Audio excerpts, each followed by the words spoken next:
Habis bangga dengan sayang. Tak semua orang mampu buang sifat dendam tu. Lagi-lagi nak memaafkan orang yang dah hancurkan hidup kita.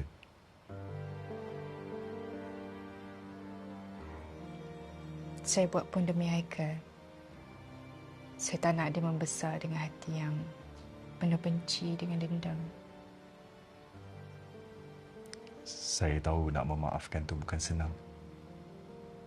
Betul? Tak senang. Lagi-lagi lepas apa yang Ustaz dah buat dekat saya.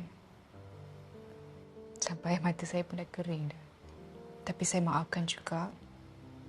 Demi saya dengan kita. Alhamdulillah.